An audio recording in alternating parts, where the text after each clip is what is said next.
Hello, I'm Malcolm Hornby, and we are down to the last two of the eight elemental psychological archetypes.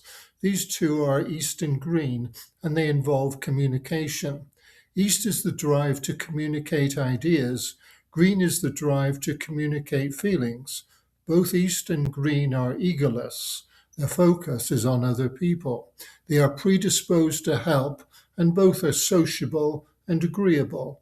If they function together inside a person, these archetypes make for an exemplary teacher or family doctor. Okay, time to meet George as he speaks better and looks better than I do.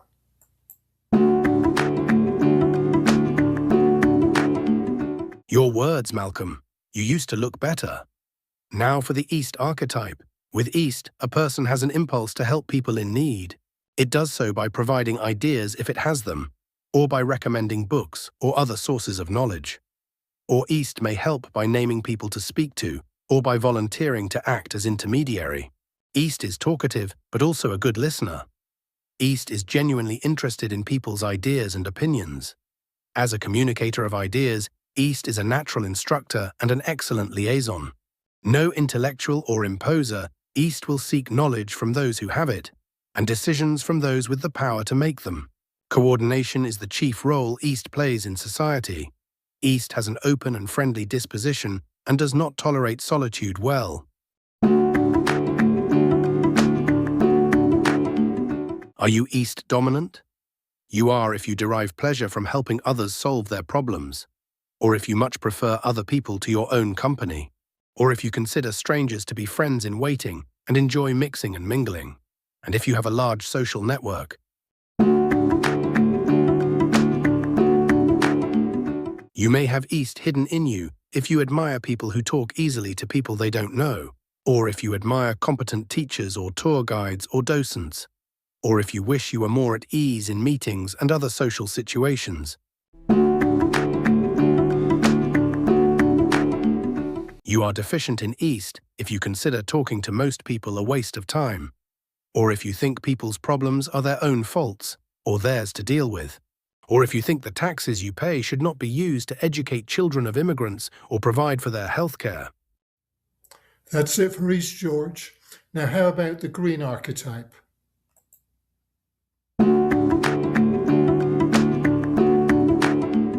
Okay, let's talk about Green.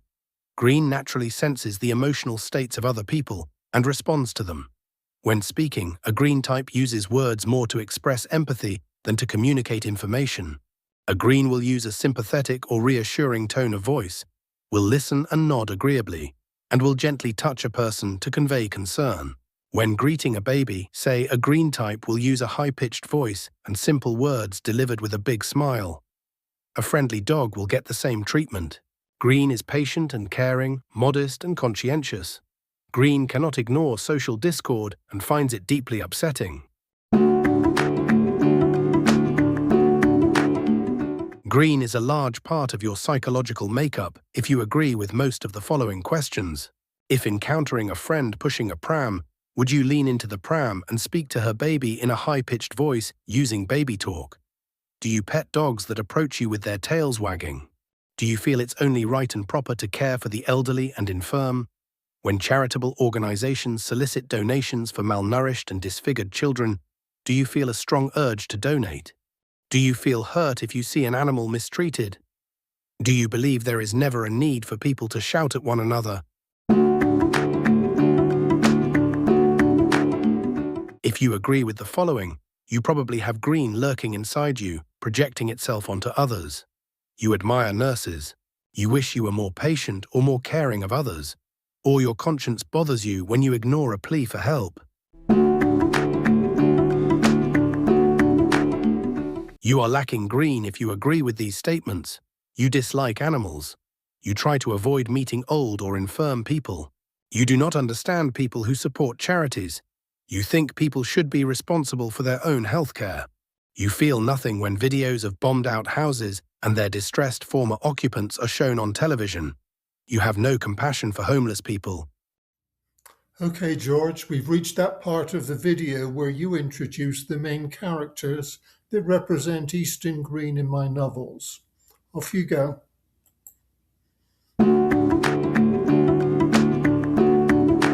Back again. In Malcolm's psychodrama, Greg is the salesperson for Roland's small chair design business. However, Greg insists that the business is a cooperative and that he, Roland, Sparky, and Brick are equal partners. Hey Greg, a little bird told me you like to talk. Is that any bird I know? Anyway, hello mate, and yeah, like I said, this chair design business belongs to all of us. Roland plays a role like we all do, and like I said, without any one of us the business falls apart, which goes to prove my point. Anyway, how you doing, George?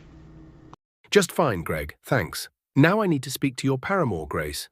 Hello, Grace, how are things at the hospital? Same as always, busy, busy, busy. Well, how about the household? How are Roberta and the others? Everyone's fine except Pauline. She's miserable as always. I miss Miriam. I wish she would come back and stay with us. Everything's better when she's here. Thanks, Grace.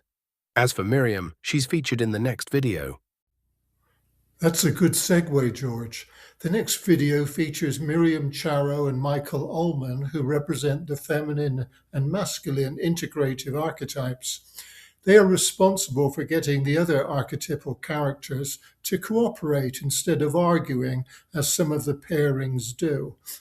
You can read how they manage to achieve harmony between themselves and among the others in the two novels that make up the psychodrama. Thanks for listening.